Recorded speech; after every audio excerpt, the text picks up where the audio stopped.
वाह, क्या आईपीओ है। तो वहाँ के आईपीओ में दो आईपीओ, पहले तो एक आईपीओ बंद हो गया और अभी दो आईपीओ खुले हुए हैं। तो जरा जो दोनों खुले हुए हैं आईपीओ उनके ऊपर बातचीत कर लेते हैं। पहला आईपीओ जो है वो है क्वाड्रेंट फ्यूचर टेक का। ये आईपीओ आज लास्ट डे है इस आईपीओ का, और अब तक के जो सब्सक्रिप्शन के नंबर हैं वो करीब करीब 87 गुना ये आईपीओ ऑलरेडी सब्सक्राइब हो चुका है। ये 7 से लेकर 9 जनवरी यानी आज तक खुला हुआ था।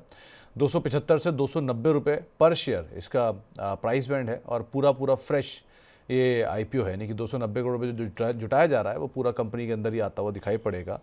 और ये स्ट्रॉन्ग सब्सक्रिप्शन का नंबर 87 गुना का ऑलरेडी हम देख भी चुके हैं। अरुण सर, कैसे रीड कर रहे हैं क्वाड्रेंट फ्यूचर टेक का आईपीओ?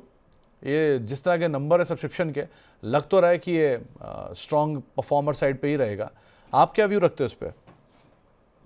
तो देखिए, सब्सक्रिप्शन को देखें, कंपनी का बिजनेस देखें, इसे कवच इंडियन रेलवे से जो एक्सीडेंट प्रिवेंशन डिवाइस या एक सॉफ्टवेयर के जरिए कंट्रोल होता है, उसका काम मिला है। 980 करोड़ का ब्रांड न्यू ऑर्डर कंपनी को पब्लिक जाने के पहले मिला है। और ये भी कहा जा सकता है कि क्योंकि इसको ये ऑर्डर का कॉपी जो बोलते हैं हार्ड कॉपी नहीं मिला था, कुछ हद तक ये इशू डिले भी हुई थी। दो चीज ध्यान में रखनी चाहिए। ब्रांड न्यू कंपनी है, जहां तक मार्केट का सवाल है, कंपनी का अभी तक का बहुत बड़ा कोई ट्रैक रिकॉर्ड नहीं है। इस ऑर्डर के ऊपर पूरी की पूरी कंपनी की दारमदार जिसे कहते हैं वो लगी हुई है। कैसे एग्जीक्यूट करता है, कैसे इसके आगे इसको और ऑर्डर मिलते हैं, उसके ऊपर बहुत कुछ डिपेंडेंट है। अपॉर्चुनिटी के हिसाब से आप कह सकते हैं कि भाई फ्यूचर ग्रोथ अच्छी होगी, लेकिन इश्यू प्राइस कोई सस्ती नहीं है। उसके बावजूद ग्रे मार्केट में एक बहुत शानदार प्रीमियम है। सब्सक्रिप्शन को देखते हुए ऐसा लगता है कि इसका ग्रे मार्केट बहुत अच्छा खासा खुलेगा।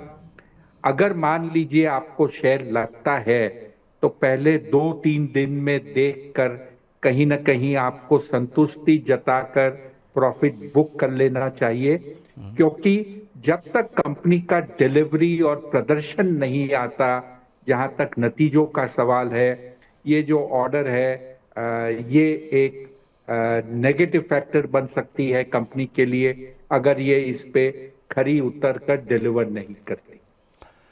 ओके, तो आपको रणनीति बताई है अरुण सर ने, करना क्या चाहिए। इसके अलावा एक और आईपीओ रादर इनविट खुला हुआ है अरुण सर, और बहुत ज़्यादा इंटरेस्ट पब्लिक का वहाँ पर दिख नहीं रहा है, क्योंकि जिस तरह से आईपीओ मार्केट में जो सब्सक्रिप्शन का नंबर है वो इंफ्रा ट्रस्ट के इनविट में नहीं है। कैपिटल इंफ्रा ट्रस्ट इनविट है, आज ये भी बंद होगा।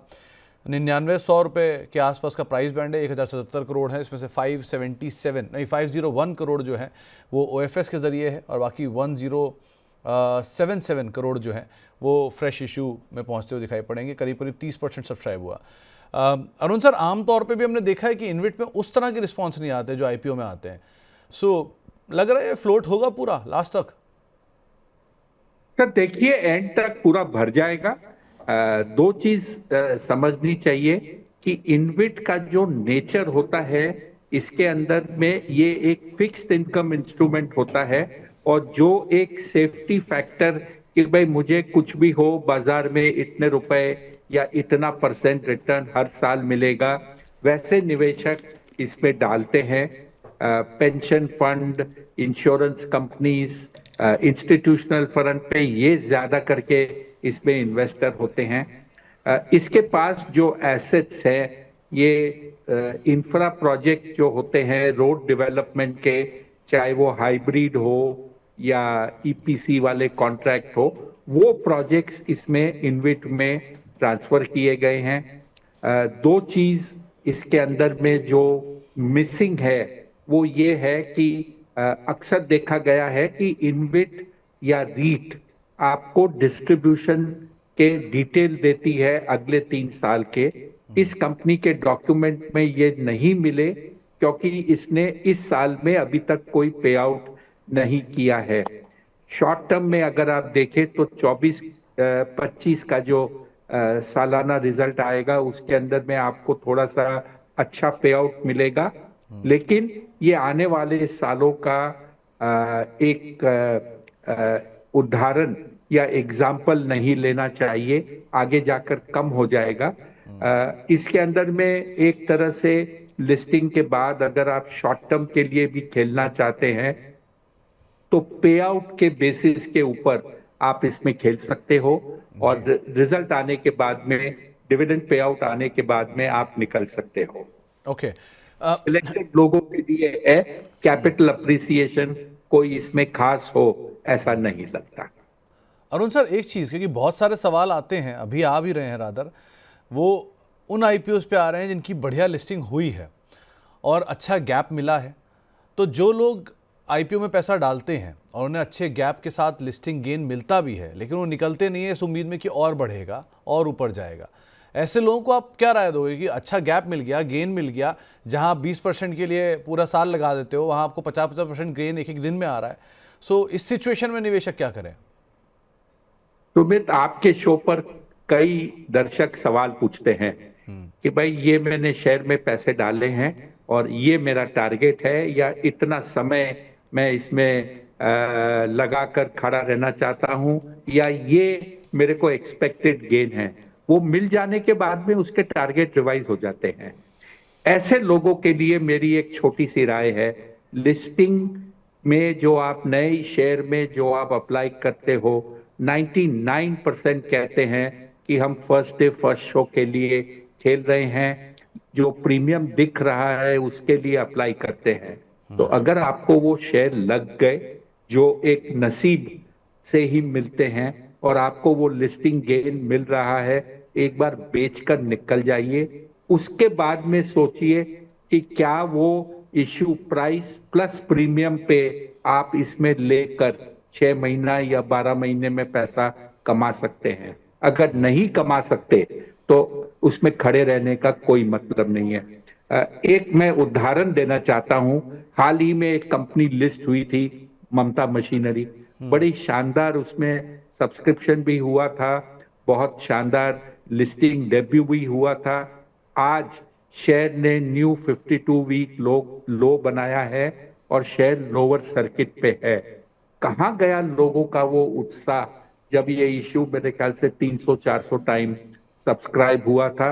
एक यूफोरिया बन जाता है लिस्टिंग के पहले जब इश्यू सब्सक्राइब होता है, और कई लोग उसमें भावुक होकर ऊपर के भाव में फंस जाते हैं, और क्योंकि लॉस में शेयर बेचना नहीं है, ये एक जैसे कहते हैं ना, ये एक इंसल्ट होता है निवेशक के लिए, तो वो निकल नहीं पाते अपनी प्रेस्टीज को बचाने के लिए। तो ये एक इम्पॉर्टेंट सवाल है। ये बहुत सारे सवाल ऐसी कंपनियों पे आ रहे हैं जिनकी लिस्टिंग तो अच्छी हुई लेकिन फिर भी निवेशक निकले नहीं। अरुण सर, दूसरा हिस्सा इसका ये है कि कई कंपनियों में आपने पैसा डाला लिस्टिंग गेन के लिए, लेकिन वो डिस्काउंट पे लिस्ट हुए, अब वो लोग क्या करें? सर, शेयर बाजार में आईपीओ अगर आप नहीं समझ पाते कि कंपनी क्या करती है, तो ग्रे मार्केट के जो एप्स आते हैं उनका भाव देखकर आप अप्लाई न करें। ये एक रिस्की गेम है। ये एक समय समय पर अलग अलग माहौल बनता था। अगर आप 3 महीने पहले की बात करें तो एसएमई आईपीओ में कोई भी आईपीओ 100% के ऊंचे लिस्टिंग नहीं होती थी, और अब 5 में से 2 आईपीओ नेगेटिव लिस्ट होते हैं पहले दिन। तो माहौल बदल रहा है, आईपीओ की संख्या बदल रही है, बहुत ज्यादा आईपीओ आ रहे हैं, और ऐसा नहीं है कि प्रमोटर को लालच नहीं है, मर्चेंट बैंकर को प्राइसिंग करनी नहीं आती, और उसने खैरात की दुकान खोल रही है जहां पर वो इन्वेस्टर को आधे भाव में 1/3 भाव में माल देता है।